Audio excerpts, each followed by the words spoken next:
नमस्कार, capital TV का खास शो विपक्ष ऑलवेज बेदम देख रहे हैं आप। मैं हूं आपके साथ पूजा। इस वक्त राजनीति में सबसे बड़ा सियासी मुकाबला राज्यसभा की सीटों को लेकर चल रहा है। 16 मार्च को होने वाले राज्यसभा चुनाव से पहले देश की राजनीति में हलचल तेज हो गई है, लेकिन इस बार दिलचस्प बात यह है कि जो विपक्ष हमेशा लोकतंत्र बचाने की बातें करता है, वही अब अपने ही विधायकों को बचाने के लिए रिजॉर्ट पॉलिटिक्स का सहारा लेता दिखाई दे रहा है। सबसे ज्यादा घबराहट कांग्रेस के खेमे में दिखाई दे रही है। खबरें सामने आ रही है कि कांग्रेस ने अपने विधायकों को टूट फूट से बचाने के लिए अलग अलग राज्यों में रिसोर्ट में शिफ्ट करना शुरू कर दिया है। यानी जिस पार्टी ने वर्षों तक बीजेपी पर आरोप लगाए, वही अब अपने ही विधायकों को होटल और रिसोर्ट में बंद करके रखने को मजबूर दिखाई दे रहे हैं। राज्यसभा चुनाव में क्रॉस वोटिंग का डर कांग्रेस और पूरे विपक्ष को सता रहा है। कई राज्यों में आंकड़े ऐसे हैं जहां विपक्ष के पास बहुमत का गणित कमजोर दिखाई देता है। यही वजह है कि कांग्रेस नेतृत्व अपने विधायकों को एकजुट रखने के लिए रिजॉर्ट पॉलिटिक्स की पुरानी रणनीति पर उतर आया है। इस पूरी स्थिति की सबसे बड़ी वजह पिछले कुछ वर्षों में बीजेपी का लगातार मजबूत होना है। प्रधानमंत्री नरेंद्र मोदी और गृह मंत्री अमित शाह की रणनीति का असर अब राज्यसभा के आंकड़ों में भी साफ साफ दिखाई देने लगा है। धीरे धीरे बीजेपी और उसके सहयोगी दलों की संख्या राज्यसभा में बढ़ती जा रही है। तो कल होने वाले राज्यसभा चुनाव को लेकर कैसे विपक्ष है बेदम, आज इसी पे चर्चा करेंगे। मेरे साथ स्टूडियो में मौजूद हैं कैपिटल टीवी के editor in chief doctor Manish Kumar और एग्जीक्यूटिव एडिटर राजीव जी। सर, आप दोनों का बहुत बहुत स्वागत है। धन्यवाद। सर, राज्यसभा चुनाव को लेकर विपक्ष कैसे बेदम नजर आ रहा है? देखिए, जिस ट्रेन में न गार्ड हो और न ड्राइवर हो तो गाड़ी चलेगी कैसे? वो तो आगे जाकर के एक्सीडेंट होगा ही। मैं सुन रहा था और देख भी रहा था, कल शाम डिनर पार्टी चल रहा है पटना में एनडीए वालों का। घूम रहे हैं सब और दिलीप जायसवाल बोल भी रहे हैं कि हमारे लोगों को दिक्कत नहीं है, हमारे सारे जो विधायक जो हैं वो घूम रहे हैं। और हरियाणा वाले को जो है बिठा दिया वहां, हिमाचल प्रदेश शिमला उठा कर लेके चले गए। और सिर्फ शिमला लेकर के नहीं गए, उनसे फोन छीन लिया है कि कोई फोन पे भी बात नहीं करे। और सुक्खू साहब अपने ही कांग्रेस पार्टी के विधायकों के लिए ऐसी सुरक्षा टाइट कर दी है कि कोई रिसोर्ट से बाहर भी नहीं जा सकता। और ये कल तक रहना पड़ेगा। फिर बताया जा रहा है कि सवेरे सवेरे उन लोगों को किसी चार्टर प्लेन से लाया जाएगा और उससे जो उसके बाद जो है वोटिंग। लेकिन उसके बाद भी गड़बड़ हो सकती है। हर बार हुआ है, ये हर बार हुआ है। क्योंकि कोई बता रहा है कि भाई हुड्डा साहब जो है, जब लास्ट में ये जा रहे थे ये लोग, तो हुड्डा साहब अलग से उन लोगों के साथ जो है बैठक करके इन लोगों को विदा किए। आप क्या कर रहे हो? तो राहुल गांधी जो लखनऊ में जो मायावती को गुस्सा दिला रहे हैं। बताइए, पार्टी ऐसे चलेगी? बताया जा रहा है कि कोई वेणुगोपाल को कुछ समझ भी नहीं आ रहा है कि क्या हो रहा है। He is not in control. अब एक मुस्लिम विधायक है उड़ीसा की, वो बोल रही पता नहीं किसको वोट करना है, हमसे तो कोई कंसल्ट किया नहीं कांग्रेस पार्टी वाला, तो हम क्या करें? और मालूम चल रहा है कि कांग्रेसी जो है कोई गमांग है विधायक, वो भुवनेश्वर में मिली नहीं। रिमार्क उनको कॉल पे कॉल किया जा रहा है कि कहाँ हो गुरु, चुनाव है कल। अदृश्य हो गए। ये सिर्फ अदृश्य होना और एक ही जगह नहीं हुआ है, कई जगहों पे। आपने पूरी की पूरी पार्टी का ऐसा बेड़ा गर्क करके रखा हुआ है कि कांग्रेस पार्टी को आप देखिए, हरियाणा में टच एंड गो का मामला बन गया है। और पता नहीं कांग्रेसी सब, अच्छा इसमें क्या होता है कि बाकी सब जगह तो आपको वोट करना पड़ता है, यहाँ अंतरात्मा की आवाज़ जो है उस पर वोट करना होता है। तो ये देखिए, कांग्रेसी विधायक जो दे आर ऑन सेल, कोई माल खा करके कर देगा। अंतरात्मा की आवाज़ तो हिंदुस्तान के पॉलिटिशियंस की आत्मा तभी जगती है जब आगे बंडल दिखता है। तो वो बंडल दिख रहा होगा, किसी को कुछ दिख रहा होगा, कहीं कन्फ्यूजन है। तो मुझे लग रहा है कि फिर से वो कल शाम तक तो रिजल्ट आ ही जाएगा। तो मुझे लग रहा है कि एक और कॉमेडी शो के लिए तैयार रहना चाहिए कि कुछ अलग अलग तरीके से अलग अलग राज्यों से अलग अलग कहानियां आएंगी। तो सर, अलग अलग राज्यों में क्या चल रहा है और कांग्रेस पार्टी को क्यों इस बार भी यही जरूरत पड़ी है कि अपने विधायकों को कैद कर लिया गया है? देखिए, जो सिचुएशन राज्यसभा चुनाव में घोषणा के बाद से ही हुई, उससे विपक्ष को लगने लगा था कि कई राज्यों में स्थितियां खराब होगी और अभी Bharatiya Janata party gaining mode में है, अभी जीत रही है। जैसे अभी चुनाव होना है, चुनाव सारे राज्यों में नहीं होना है, कुछ जगहों पर अनअपोज चुन लिए गए हैं। चुनाव सिर्फ 11 सीटों पर होनी है। 37 सीटों की घोषणा हुई थी, 26 बिना चुनाव के ही जीत गए, क्योंकि कोई और कैंडिडेट खड़ा नहीं हुआ। जितनी सीटें थी उतनी चुनाव हो गई।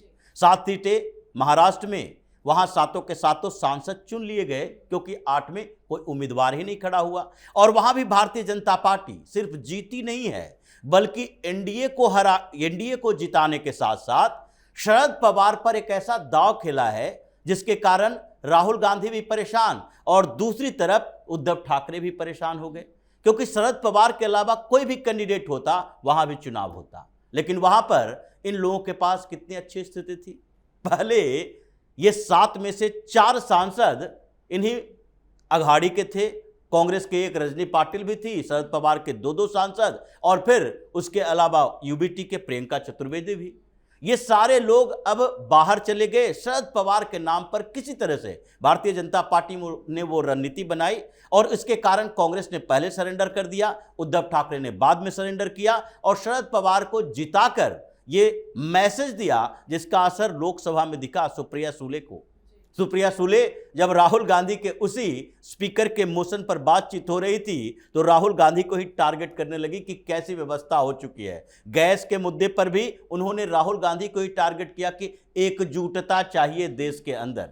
तो वो मैसेज दिख रहा है। और राज्यसभा हो या लोकसभा हो, शरद पवार की पार्टी थोड़े बहुत न्यूट्रलिटी के साथ आगे बढ़ती रही है। कई मुद्दों पर वोटिंग हुई, शरद पवार आते ही नहीं है कि ना हम तुम्हारे साथ वोट करेंगे ना इनके साथ वोट करेंगे, इसका मतलब है कि हम एनडीए को सपोर्ट कर रहे हैं। तो अलग अलग जगहों पर, तमिलनाडु में कोई ऐसी चीजें थी नहीं, 6 सीटें थी, 6 की 6 बिना कोई भी चुनाव के सारे जीत गए। कांग्रेस को 1 सीट मिली। लेकिन इसके अलावा जो स्थितियां बनी है, बिगड़ी है जहां पर, और बनने वाली स्थिति तो हिमाचल प्रदेश में 1 सीट पर वहां कांग्रेस के उम्मीदवार जीत कर आए हैं, लेकिन उनके खिलाफ एक ऐसा कंप्लेन आया है कि हो सकता है कि 3-4 महीना में उनकी सांसदी चली जाए। ये आय के छुपाने का कंप्लेन किया गया है। अभी चुनाव आयोग में उसकी चर्चा चल रही है कि कहां कहां संपत्ति इन लोगों ने छुपाई है। लेकिन सबसे बड़ी समस्या कांग्रेस के साथ है, कुछ स्टेट से पूरी तरह से गायब। जैसे महाराष्ट्र में 1 सीट इनके पास था रजनी पाटिल का, वो तो अब जीत नहीं पाए, शरद पवार को दे दिया। बिहार में 1 भी सीट इनके पास नहीं है। पश्चिम बंगाल में 5 सीटों पर चुनाव हुआ, भारतीय जनता पार्टी 1 सीट जीतकर बाहर आ गई। लेकिन ममता बनर्जी की पार्टी इसी राज्यसभा चुनाव में ऐसे अटक गई है, 4 सांसद आपने बना लिया लेकिन पार्टी में नाराजगी बढ़ा दी। पार्टी में नाराजगी है क्योंकि 4-4 राज्यसभा की सीटों पर आप सांसद भेज रहे हो और एक भी पॉलिटिशियन नहीं। ये बाबुल सुप्रियो पॉलिटिशियन है क्या?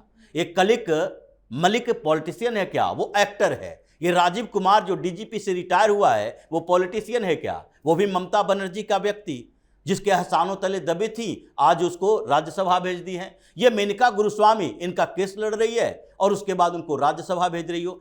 4 सीटें और एक भी आप पॉलिटिशियन को नहीं दिए हो, तो ममता बनर्जी की पार्टी भी जीत कर भी हार रही है ये राज्यसभा चुनाव में। और भारतीय जनता पार्टी ने पूर्व अध्यक्ष प्रदेश का जो थे राहुल सिन्हा, उनको राज्यसभा भेज दिया। भारतीय जनता पार्टी के नेता कार्यकर्ता एकजुट हैं इस बात को लेकर। असम में 3 सीटें थी, कांग्रेस के लिए 1 चांसेस थे लेकिन 1 सीट भी नहीं जीत पाए, तीनों एनडीए को मिल गया। 2 भारतीय जनता पार्टी, 1 उसकी सहयोगी पार्टी के पास। अब चुनाव तो 11 सीटों पर होना है, चाहे बिहार में और उसके बाद इधर हरियाणा में और उड़ीसा में, और यहीं पर कांग्रेस फंसी हुई दिखाई पड़ रही है। तो जो सीटों का गणित राजीव सर ने समझाया उससे तो साफ समझ में आ रहा है कि कांग्रेस अब बिल्कुल कमजोर हो चुकी है। साथ ही विधायकों को जो ये रिजॉर्ट में शिफ्ट किया गया है, क्रॉस वोटिंग का भी डर है। क्या लगता है कि वोटिंग के दिन अब क्या होगा? कांग्रेस पार्टी किस तरह से कमजोर नजर आएगी? देखिए, अगर आपको चुनाव सीरियसली लड़ना होता है ना, तो वो डिटर्मिनेशन दिखता है, फोकस नजर आता है। क्या आपने देखा कि राहुल गांधी ने कोई मीटिंग बुलाई? आप ये देखिए कि ये सरकार, ये 303 वाली भी सरकार थी 272 वाली भी सरकार थी, यही 240 वाली सरकार है। आप लोकसभा के चुनाव के बाद जिस तरीके से यूफोरिया, रवीश कुमार हो कि अजीत अंजुम हो कि राहुल गांधी हो, ये पूरा का पूरा इकोसिस्टम, बैसाखी सरकार याद आया कि कमजोर हो गई बैसाखी सरकार।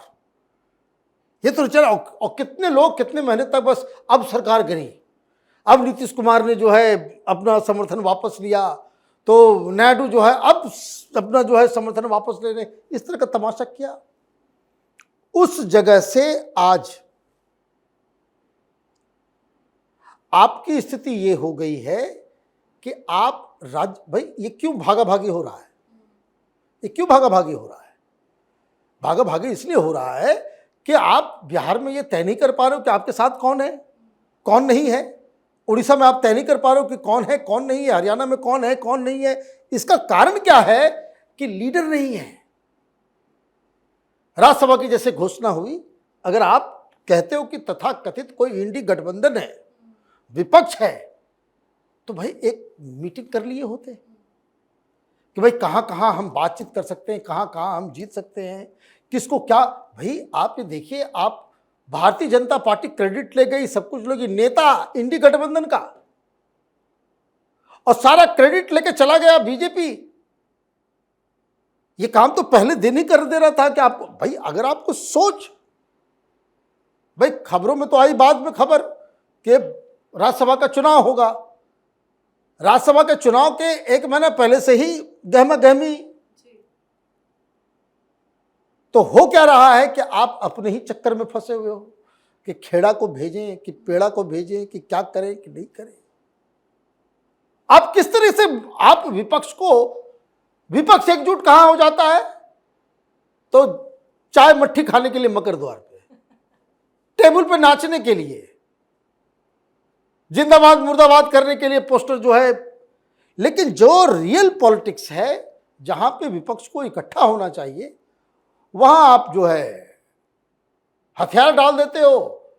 और ये इसलिए होता है कि बिकॉज ये जो लीडर ऑफ अपोजिशन जो है ना, he is such a non serious politician कि इन सब चीजों को, ये पहल कौन करेगा? ममता बनर्जी नहीं करेगी, ये पहल कोई और नहीं करेगा। ये पहल राहुल गांधी के स्तर पे होनी चाहिए कि आप, भाई हमने तो अभी तक सुना नहीं कि चुनाव के बाद इंडी गठबंधन की कोई बैठक हो रही हो कि जिसमें तमाम नेता जो है वो किसी डिनर पे या लंच पे आपस में बातचीत। मीटिंग किस चीज़ के लिए होती है? तमाशा कैसे करना है, संसद के अंदर हंगामा कैसे करना है, उसके लिए 10 बजे सवेरे सवेरे मीटिंग करते हो। उसके अलावा इंडी गठबंधन जो है नॉन एग्जिस्टेंट। बिल्कुल, तो विपक्ष तो एकजुट नहीं है, लेकिन एनडीए कितना एकजुट है और इस चुनाव से बीजेपी का आंकड़ा कितना बढ़ता दिखाई दे रहा है? मोदी और कितने मजबूत होंगे? देखिए, जो स्थिति अभी है स्पष्ट दिख रहा है, क्योंकि 11 सीटों पर चुनाव होना है। 11 सीटों पर चुनाव ऐसे होना नहीं है, होना 3 सीटों के लिए ही चुनाव है।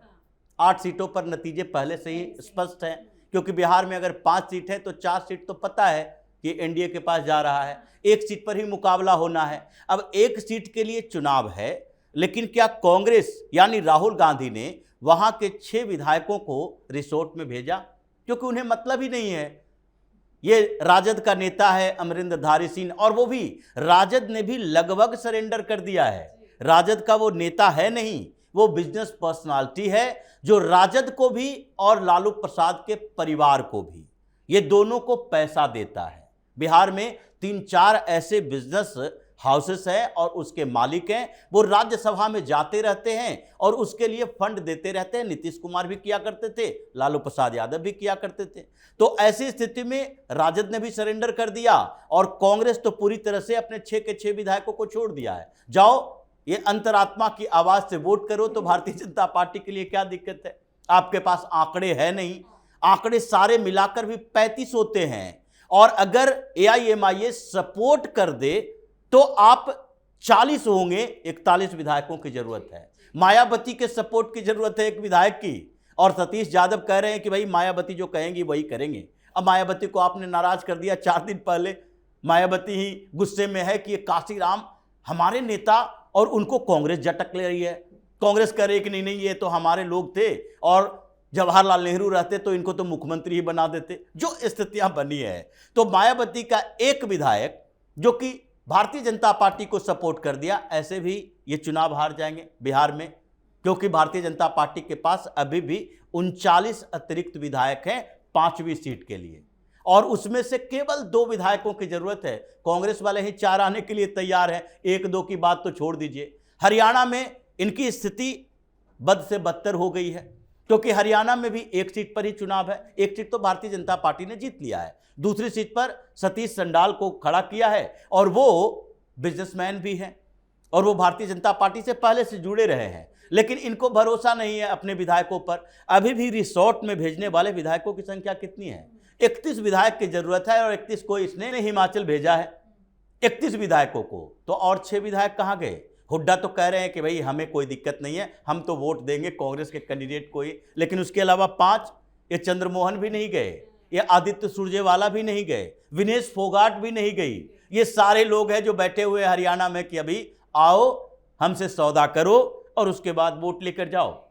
और जो 31 गए हैं, उन्होंने पहले से ये 2-3 दिन का खेल थोड़ी है कि 13 तारीख को आप मीटिंग करोगे, 13 तारीख के पहले भारतीय जनता पार्टी या फिर जो उसके सपोर्टेड उम्मीदवार हैं वो कभी बात ही नहीं कर रहे थे। ये तैयारी तो 1 महीना से चल रही है। लेकिन ये जो रिजॉर्ट में कैद है ये भी तो बड़े मजेदार है, एंजॉय करते हैं, रिजॉर्ट में मस्ती करते हैं, बढ़िया खाते हैं पीते हैं, लेकिन वोटिंग के दिन क्रॉस वोटिंग कर देते हैं। इसीलिए तो कहा जा रहा है कि आप खिला पिला दो, लेकिन 1 महीना पहले से जो इन लोगों से संपर्क किया जा रहा था वो 3 दिन में संपर्क खत्म थोड़ी हो जाएगा। और ये इससे भी बुरी स्थिति है उड़ीसा के अंदर। उड़ीसा में तो बीजू जनता दल के जितने राज्यसभा सांसद हैं वो भी समय समय पर उन्हें धोखा दे रहे हैं। वहां से भी कांग्रेस अपने विधायकों को उठाकर कर्नाटक ले गई है, लेकिन 1 सीट और 1 सीट पर कॉन्टेस्ट है, 2 पहले ही भारतीय जनता पार्टी के पास है। 1 सीट पर भारतीय जनता पार्टी ने एक ऐसा उम्मीदवार खड़ा किया है जो बीजू जनता दल के विधायकों का वोट लेकर आएगा। दिलीप रे हैं, जो बीजू जनता दल के फाउंडर मेंबर रहे हैं। ये बीजू पटनायक के खासम खास व्यक्ति जो कई बार कैबिनेट मिनिस्टर रह चुके हैं, जो बीजू जनता दल को बनाने वाला व्यक्ति है, उसके खिलाफ आपने एक डॉक्टर होटा को खड़ा कर दिया है, और कांग्रेस भी सपोर्ट कर रही है। ज्वाइंट कैंडिडेट है कांग्रेस और बीजेपी का। उसमें तो स्पष्ट दिखाई पड़ रहा है कि आप विधायकों को इधर उधर ले जाओ, कोई फर्क नहीं पड़ेगा, उड़ीसा में भी दिलीप रे ही जीत कर आएंगे। तो जो सिचुएशन क्रिएट हुआ है, तो चुनाव में 3 सीटों पर चुनाव हो रहा है और तीनों सीट इनके हाथों से जा रही है।